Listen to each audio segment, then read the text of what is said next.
PFAS sono delle molecole, delle sostanze organiche dove tutti gli atomi di idrogeno legati al carbonio sono stati sostituiti con il fluoro. Le caratteristiche della molecola sono cambiate, la molecola è diventata più stabile, è diventata una molecola che trova applicazioni in vari campi dell'industria e in vari campi degli utilizzi normali che facciamo. E quindi è evidente che queste sostanze le troviamo un po' dappertutto, dai cosmetici alle batterie di cellulari, tanto per dire qualcosa, alle scioline, ai trattamenti superficiali dei tessuti o dei materiali in pelle per rendere oleo e idrorepellenti. La falda è quella della zona di pianura di fondovalle della Valle del Lagno, poi la zona di Brendola, la zona di Sarego, Meledo e soprattutto la zona di Lonigo, e poi da Lonigo una parte di questo inquinamento migra verso Montagnana, ma l'inquinamento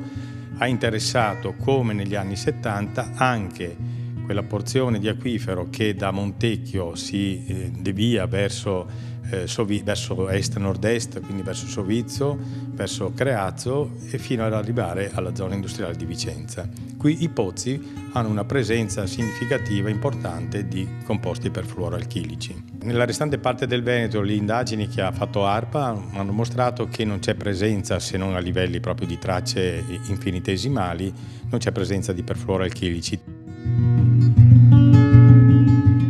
Hanno lavorato prima in una fase di emergenza, installando carboni attivi in tutte le fonti e chiudendo quelle più contaminate,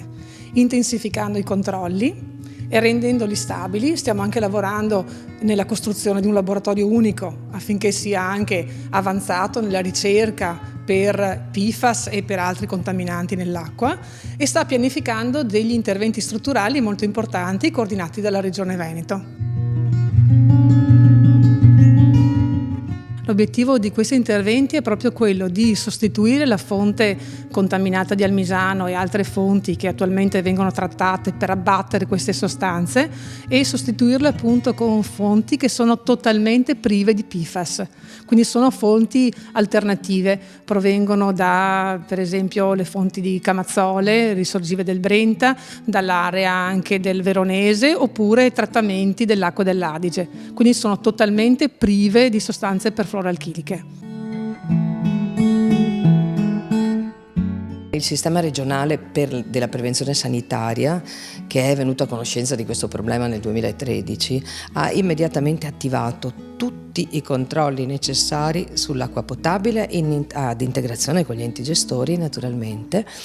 indicando quindi, in funzione dei risultati trovati, l'intervento e l'attivazione di metodi di filtrazione affinché le sostanze non venissero più bevute dalle persone nelle concentrazioni pericolose. L'Istituto Superiore di Sanità, e attraverso il Ministero che li ha emanati, ha stabilito dei limiti di precauzione e di sicurezza per questi composti nelle acque. Dobbiamo chiarire che i limiti forniti sono dei limiti da non superare, ma il limite vero, che stanno perseguendo gli acquedotti con una costante vigilanza della Regione, delle ASL e sotto il coordinamento dell'Istituto, è quello della virtuale assenza dei composti. I limiti che ci sono attualmente sono limiti di sicura garanzia e ripeto continuamente che è l'acqua dell'acquedotto quella che si deve bere e non dei pozzi privati. Dal momento in cui la contaminazione è stata scoperta, e quindi dal momento in cui i fenomeni sono stati gestiti, sono stati applicati tutti i principi di precauzione necessari per garantire la sicurezza, e quindi si può bere l'acqua dell'acquedotto nel Veneto come in questa provincia di Vicenza con sicurezza. I proprietari di pozzi privati, con un provvedimento già dalla Regione una delibera nel 2014, sono stati invitati a non utilizzare i pozzi propri,